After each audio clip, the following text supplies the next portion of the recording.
Hi friends, అందరికీ నమస్కారం. Welcome back to employees news today channel. ఉద్యోగులు, టీచర్లు, పెన్షనర్లకు సంబంధించిన ముఖ్యమైన అప్డేట్స్ అన్నీ కూడా మన ఛానల్ ద్వారా మీకు ప్రతిరోజు తెలియజేయడం జరుగుతుంది. అలాగే మరిన్ని అప్డేట్స్ ఎప్పటికప్పుడు తెలుసుకోవడానికి ఛానల్ని తప్పకుండా సబ్స్క్రైబ్ చేసుకోండి. లేటెస్ట్ అప్డేట్స్ కోసం ఛానల్ని ఫాలో అవుతుండండి. అలా వీడియోని లైక్ చేస్తే మరింత మందికి సమాచారం చేరుతుంది. ఇంక వివరాల్లోకి వెళ్ళిపోదాం. ఉద్యోగ సంఘాలందరికీ కూడా చంద్రబాబు మరో శుభవార్త చెప్పారు. దానికి సంబంధించిన వివరాలు తెలుసుకుందాము. ఏపీలో కూటమి సర్కార్ ఉద్యోగ సంఘాలకు శుభవార్త చెప్పింది.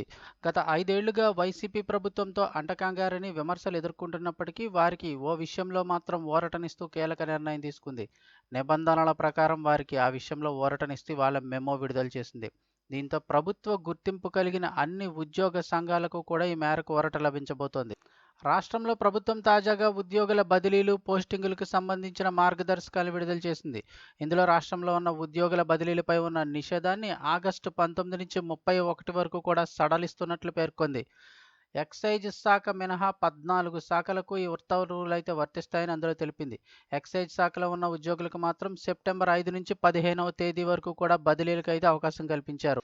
ఇక తొలి విడతలో భాగంగా ఈ నెలలో రెవెన్యూ, అలాగే పంచాయతీరాజ్, గ్రామీణాభివృద్ధి, మున్సిపల్ శాఖ, గ్రామ వార్డు సచివాలయ శాఖలతో పాటు పౌర సరఫరాలు, మైనింగ్, జియాలజీ ఇలా అన్ని శాఖలలో ఉన్న ఇంజనీరింగ్ సిబ్బంది, దేవాదాయ శాఖతో పాటు రవాణా శాఖ, ఈఎఫ్ఎస్ అండ్ టీ, పరిశ్రమలు, విద్యుత్ శాఖతో స్టాంపులు, అలాగే రిజిస్ట్రేషన్లు, వాణిజ్య పన్నుల శాఖల్లో ఉద్యోగులకైతే బదిలీలు మొదలయ్యాయి. అయితే వీటిలో ప్రభుత్వ గుర్తింపు ఉన్న ఉద్యోగ సంఘాల ఆఫీసు బేరర్లకు మాత్రం మినహాయింపునిచ్చారు. ఇక అలాగే ఉద్యోగుల యొక్క సాధారణ బదిలీల నుంచి ప్రభుత్వ గుర్తింపు కలిగిన ఉద్యోగ సంఘాల ఆఫీసు బేరర్లను మినహాయిస్తూ ప్రభుత్వం ఇవాళ మెమో విడుదల చేసింది.